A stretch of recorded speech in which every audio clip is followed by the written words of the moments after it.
Hi friends, welcome to my channel Sri Fashion and Beauty. இன்னைக்கு நம்ம mat filling stitch தான் பார்க்க போறோம். அது ஜர்தோசி வச்சு எப்படி ஸ்டிட்ச் பண்றதுன்னு பார்க்க போறோம். மேட் ஃபில்லிங் கிட்டத்தட்ட எல்லாமே ஒரே மாதிரி தான் இருக்கும். பட் ஆனா என்னன்னா அது த்ரெட்ல வச்சு போடுறப்ப கொஞ்சம் வேற மாதிரி இருக்கும்.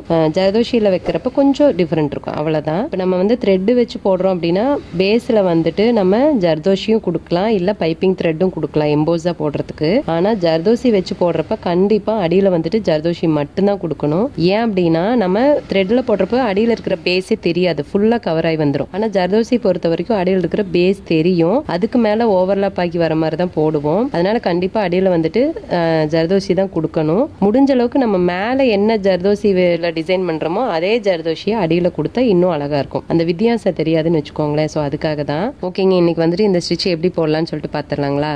சரி வாங்க வீடியோக்குள்ள போலாம்.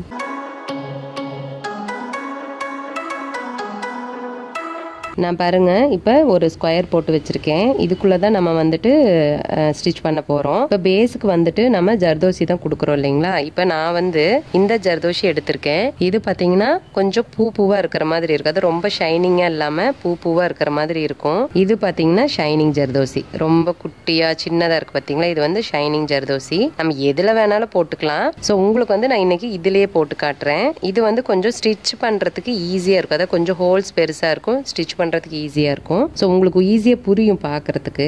அதனால நான் இன்னைக்கு இதுலயே போடுறேன். இப்போ நம்ம டிசைன்ல எந்த டைரக்ஷன்ல போடுறோமோ அதுக்கு தகுந்த மாதிரி தான் நம்ம பேஸ் கொடுக்கணும். அது எல்லா மேட் ஃபில்லிங்க்கும் சேம் அதே ப்ரொசீஜர் தான். இப்போ நான் வந்துட்டு ஜர்தோசி வந்து இந்த மாதிரி போட போறேன், அதாவது இந்த டைரக்ஷன்ல கொண்டுட்டு வர போறேன். அப்ப எனக்கு பேஸ் இப்படி இருந்தா தானே அதுக்கு மேல இப்படி ஓவர்லாப் ஆகி வரும். அதனால பேஸ் வந்துட்டு இந்த லென்த்ல கொடுக்க போறேன். நம்ம வந்து நீடில் எதுல போடுறோமோ அதுக்கு தகுந்த மாதிரி நீங்க ஜர்தோசி கட் பண்ணிக்கணும். நான் வந்துட்டு இன்னைக்கு அயன் நீடில் தான் போட போறேன். அயன் நீடில்ல எனக்கு இவ்வளவு தூரத்துக்கு ஜர்தோசி போதும், அதுக்காக நான் அவ்வளோ லென்த் கட் பண்ணிக்கிறேன். நீங்க வந்துட்டு துளிப் நீடில்ல போடுறீங்க அப்படின்னா அதுக்கு தகுந்த மாதிரி கட் பண்ணிக்கோங்க. நம்ம பேஸ் கொடுக்கறது அப்படியே ஒரே லென்த்தா கொடுக்கணும் அப்படிங்கறதெல்லாம் கிடையாது. இடையில வந்து கட்டாய் கூட கொடுக்கலாம். ஏன்னா துளிப் நீடில் பொறுத்த வரைக்கும் அதிகபட்சம் 1/2 இன்ச்சுக்கு கம்மியா தான் நம்ம வந்துட்டு அதுல ஜர்தோசி எடுத்துக்க முடியும். அதனால நம்ம அப்படியும் கட் பண்ணிக்கலாம். இப்ப ஜர்தோசி போடுறதுக்கு நம்ம பேஸ் பாத்தீங்க அப்படின்னா கொஞ்சம் தூரமா கொடுக்கலாம். இப்போ வந்து நம்ம த்ரெட்ல சொல்லியிருந்தேன், நம்ம வந்து த்ரெட்ல கொடுக்குறப்ப பேஸ் கொடுக்குறப்ப கொஞ்சம் கிட்ட போடுங்க அப்படின்னு சொல்லிட்டு.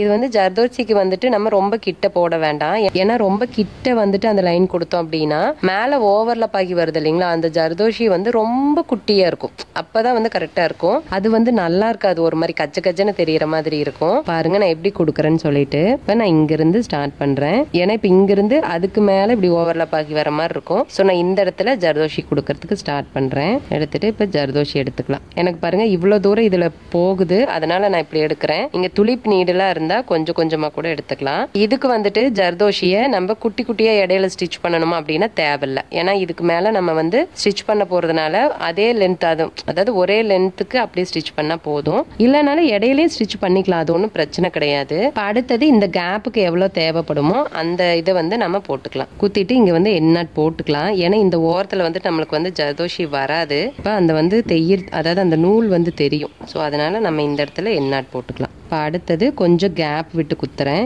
இந்த மாதிரி இந்த அளவு குத்துறேன் நான்.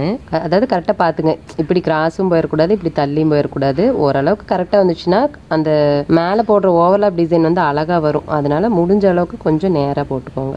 பாருங்க இப்போ 4 லைன் நான் கொடுத்துருக்கேன். இப்போ இதுக்கு மேலே நம்ம வந்துட்டு ஃபில்லிங் ஸ்டிச் போடலாம். இப்போ நான் வந்துட்டு இந்த இடத்துல ஸ்டார்ட் பண்ணுறேன். இந்த எட்ஜில், அதாவது அந்த அடி இருக்கிற பேஸ் வந்து தெரியாத மாதிரி இந்த எட்ஜில் வந்து ஸ்டார்ட் பண்ணுறேன்.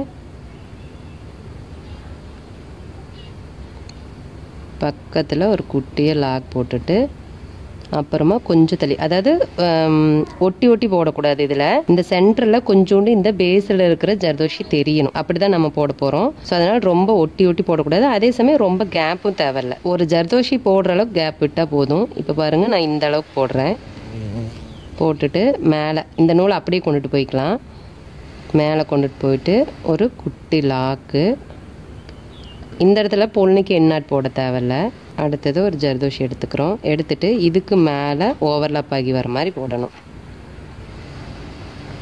போட்டுட்டு குட்டியாக ஒரு லாக் போட்டுக்கிறேன். எனக்கு வந்து அந்த குட்டி லாக் போட்டால் ஒரு வரி எப்படி சொல்கிறது, ஒரு திருப்தியாக இருக்கும். இல்லாட்டினா அந்த ஜர்தோசி நகர்ற மாதிரி எனக்கு ஃபீல் இருக்கும். ஸோ அதனால் நான் அப்படி போடுவேன். நீங்கள் வந்து அயன் நீடில் போட்டால் 2-3 ஜர்தோசி கூட ஒட்டுக்க எடுத்துக்கலாம். நீடில் ஒன்றும் பிரச்சனை இல்லை.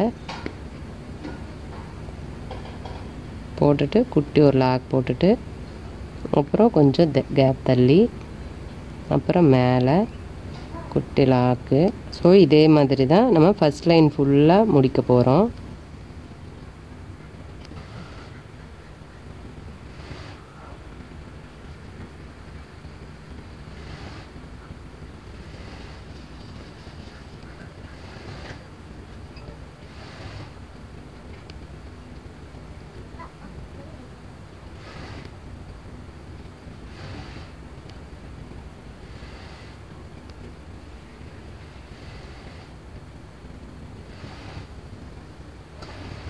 இப்போ வந்து நான் எட்ஜுக்கு ஒன்று போட்டுக்கிட்டேன். ஏன்னா அந்த எட்ஜு வந்து கொஞ்சம் தெரியாமல் இருந்தால் நல்லாயிருக்கும் அப்படிங்கிறதுனால. இந்த இடத்துல நம்ம கொஞ்சம் மறைச்ச மாதிரி தானே போட்டிருக்கோம். ஸோ அதே மாதிரி இங்கேயும் நான் வந்துட்டு போட்டுக்கிறேன். போட்டு இங்கே வந்துட்டு நம்ம எண்ணாட் போட்டுக்கலாம். ஓகேங்களா? அடுத்தது நம்ம இப்படியும் ஸ்டார்ட் பண்ணிட்டு வரலாம். ஆனால் எனக்கு வந்துட்டு கை வாக்கு இங்கிருந்து போனால் தான் கரெக்டாக வரும். ஸோ அதனால் நான் இப்படியே கொண்டு வரேன். திரும்ப நூலை வந்துட்டு இந்த இடத்துல எடுத்துக்கிறோம். அதாவது இந்த ஃபஸ்ட்டு பேஸ் இருக்கு இல்லைங்களா, ஃபஸ்ட்டு ஜர்தோஷி இருக்கு இல்லைங்களா, அதுக்கு பக்கத்தில் அதுக்கு கீழே ஒட்டியே வந்துட்டு நம்ம ஸ்டார்ட் பண்ணுறோம். இப்போ ரெண்டாவது ஜர்தோஷி இருக்கு இல்லைங்களா, அதுக்கு மேலே ஓவர்லாப் ஆகி வர மாதிரி போடணும். ஃபஸ்ட்டு லைன் எப்படி போட்டோமோ சேம் அதே மாதிரி தான் செகண்ட் லைனும். இப்போ அடுத்தது இந்த 2 ஜர்தோஷி போட்டிருக்கோம் இல்லைங்களா, இதுக்கு இடையில தான் அடுத்த லைன் வரணும். ஸோ அதுக்கு தான் நான் வந்துட்டு கொஞ்சம் கேப் விடுங்கன்னு சொன்னது. விட்டுட்டு அடுத்த ஜர்தோஷி. அப்போ பார்த்தீங்கன்னா அடியில் வந்துட்டு அந்த பேஸ் தெரியுது இல்லைங்களா, அதுக்காக தான் ஜர்தோஷி கொடுக்குறப்ப கண்டிப்பாக வந்துட்டு பேஸுக்கும் ஜர்தோஷி தான் கொடுக்கணும்.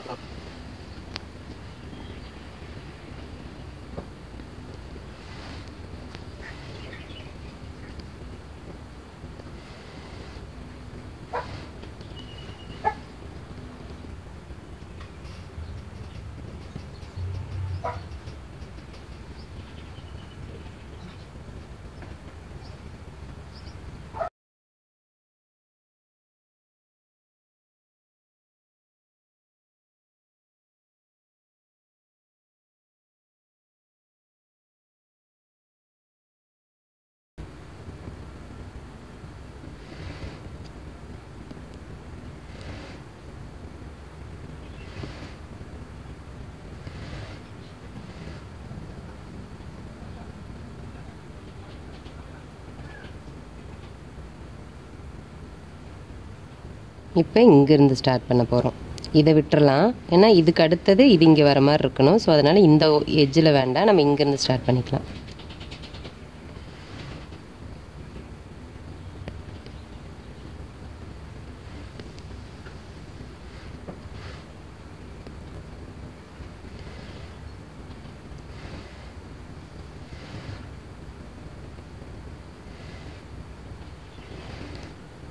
இப்போ பாருங்கள், இந்த லைன் ஃபுல்லாக நான் போட்டு முடிச்சிட்டேன். இப்போ லாஸ்ட் லைனுக்கு நம்ம வந்துட்டு ஒவ்வொரு ஜர்தோஷிக்கும் நாட் போட்டுக்கணும்.